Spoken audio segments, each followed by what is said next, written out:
I'm Destiny 67. Standing at the window of my office, I watched the bustling Stanford construction yard below. The workers move purposefully between buildings, and delivery trucks come and go. It's a thriving business, all thanks to the journey I've been on. 2 years ago, I was a lost soul. My husband, Victor, had passed away, and during his seventh-day memorial mass, my daughter-in-law, Ava, whispered loudly to her sister, "At least the company now belongs to my husband." Those words were like a dagger through my heart. I sat there, trying to focus on Father Thompson's words about Victor's life and our 40-year marriage, but all I could hear was that cold whisper.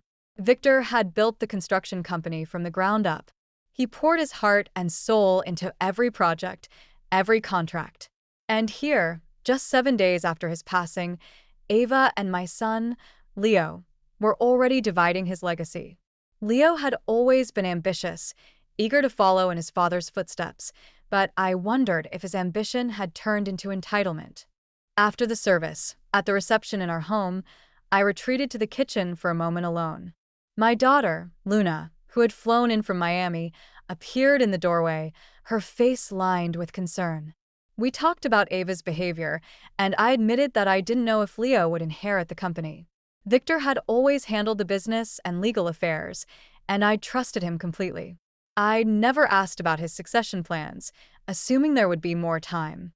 The next morning, we gathered at the office of our longtime family lawyer, Mr. Harris. Ava arrived, elegant as always, holding Leo's hand tightly. Luna sat beside me, a comforting presence. Victor's brother, Max, had flown in from Denver, his face solemn. Mr. Harris began reading the will.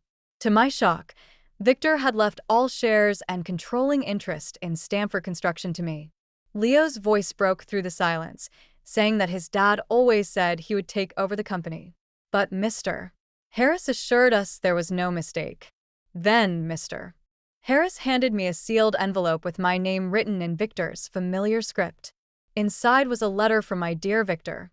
He said he'd seen Ava's hunger and Leo's unwise ambition.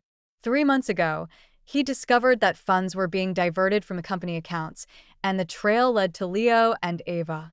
They'd been preparing for a takeover even before his diagnosis.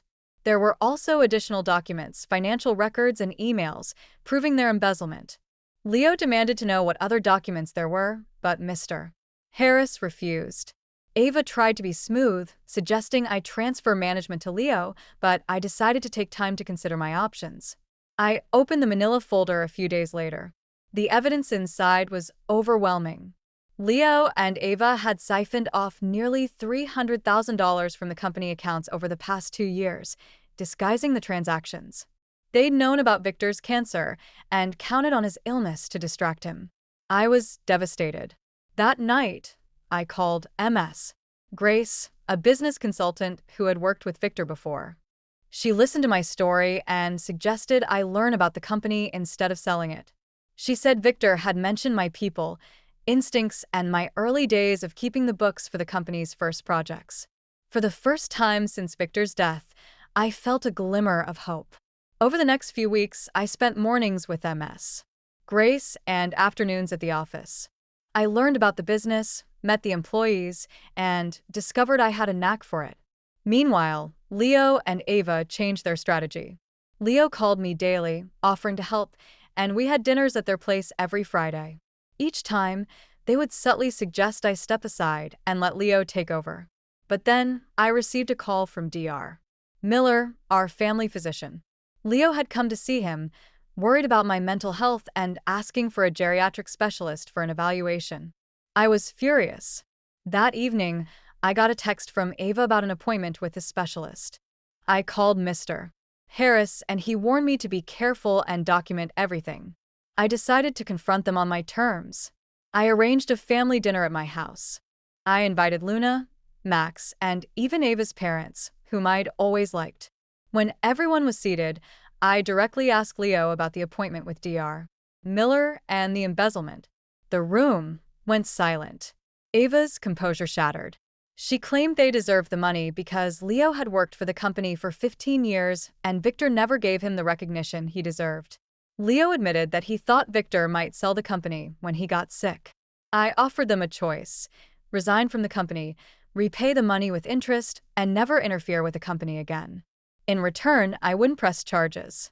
Ava laughed, thinking I was bluffing, but I made it clear that I would do what was necessary to protect Victor's legacy. Leo eventually accepted the offer to stay on as a consultant. Ava filed for divorce 6 months later, taking their children to San Francisco. Without Ava's influence, Leo slowly began to find himself again.